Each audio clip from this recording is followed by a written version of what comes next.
આપણી ગુરુ પરંપરા પ્રમાણે ચાલે છે. વડસરમાં 3 દિવસનો કાર્યક્રમ છે. 25 વર્ષ પહેલાં જે મંદિર બન્યું હતું એનો થોડો જીર્ણોદ્ધાર થયો છે. શિખરનું નવીનીકરણ થયું છે. એમાં ધજાને કળશનું આરોહણ વિધિ છે અને એની સાથે આ પરમગુરુ પાદુકાનું એક આયોજન છે. આપણે ત્યાં પાદુકાના પૂજાની મહત્તા અનાદિકાળથી ચાલી આવે છે અને એમ કહેવાય છે કે મૂળ પુરુષનું પ્રતિનિધિત્વ એટલે પાદુકા. એટલે કે રામ 14 વર્ષ વનમાં રહ્યા તેમને પાદુકાનું પ્રતિનિધિત્વ કરીને અયોધ્યાની ગાદી સંભાળી. તો એ રીતે ગુરુ પાદુકાનું જે મહત્વ છે તો અનેરું છે. આજથી 1800 વર્ષ પહેલાં શંકરાચાર્યએ પણ એક પાદુકા સ્તોત્રમ લખ્યું છે 9 શ્લોકો, જેમાં ગુરુ પાદુકાનું મહત્વ વર્ણવે છે. તો અમારી પાસે પાદુકા જે છે બહુ મહત્વનો વિષય છે. એટલે કે અત્યારે જગતગુરુ બન્યા પછી એક નિયમ હોય છે, પ્રોટોકોલ છે કે પાદુકા સાથે રાખવી છે. તો આપણે પણ પહેલાં પાદુકા રાખતા હતા, બધાને પૂજાનો લાભ નહોતો મળતો. હવે બધાને સાર્વજનિક આપણે પૂજાનો લાભ કરીએ છીએ. અને મહત્વની વસ્તુ એ છે મેં કહ્યું આગળ ત્યાં કે અમારી પાસે પરમગુરુ કરુણાસાગર મહારાજના ચરણોમાં જે સ્પર્શ થયો એ પાદુકા છે. જેમ આજે દાખલામાં શંકરાચાર્ય જેટલા છે બધા જ પાદુકા પોતાની સાથે ફરતા હોય છે.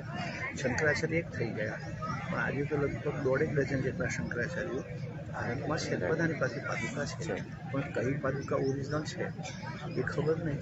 બીજા અનેક સંપ્રદાયની અંદર કેટલા પ્રકારના 4, 5, 10 ભાગલા હોય તો કોની પાસે ઓરિજિનલ સાહિત્ય છે એ પણ કોઈ ખબર નથી. જ્યારે આ ગુરુગાદી એક છે અને ગુરુગાદીમાં પરમગુરુનું જે કંઈ સાહિત્ય છે બધું ઉપલબ્ધ છે અને એમાંની એક મોટી પ્રોપર્ટી પાદુકા. બિલકુલ એ પાદુકા પૂજનનો 75 અહીંયા બધા લોકો લાભ લઈ રહ્યા છે.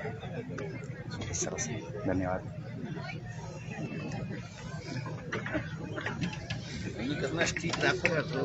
પૂજનનો કાર્યક્રમ ચાલી રહ્યો છે અને 3 દિવસનો જે કાર્યક્રમ છે આપણા વડોદરાના વલસાડ ગામ ખાતે. તો તમે જે ભાવિ ભક્તો આજે અહીંયા ભેગા થયા છો અને આ કાર્યક્રમ વિશે તમે શું? વડસર ગામના કૈવલ્ય જ્ઞાન સંપ્રદાયના અનુયાયીઓ તેમજ આજુબાજુ વિસ્તારના પણ અનુયાયીઓ ભેગા થઈને આ 3 દિવસનો જે કાર્યક્રમ રાખ્યો એટલે કે 31 તારીખ, 1 જાન્યુઆરી અને 2 જાન્યુઆરી આ 3 દિવસનો કાર્યક્રમ છે. દિવ્ય પરમગુરુ શ્રીમદ કરુણાસાગર મહારાજનું અહીંયા મંદિર છે.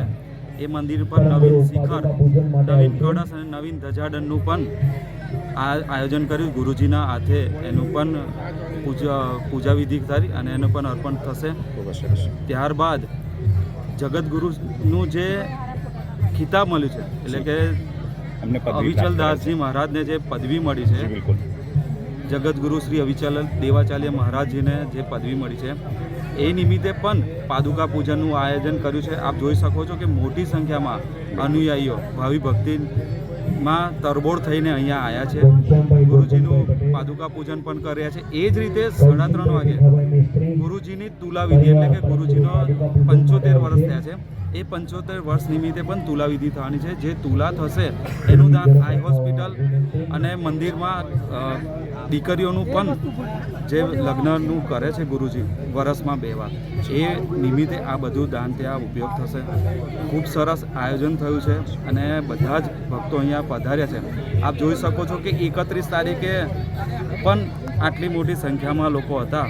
તો આપણા હિન્દુ તરીકે આ એક જાગૃતતા છે અને ગુરુજીનું કાર્યક્રમ ખૂબ સરસ અને સફળ થયો. ખૂબ જ ધન્યવાદ. તમારું નામ છે? કેતન પટેલ.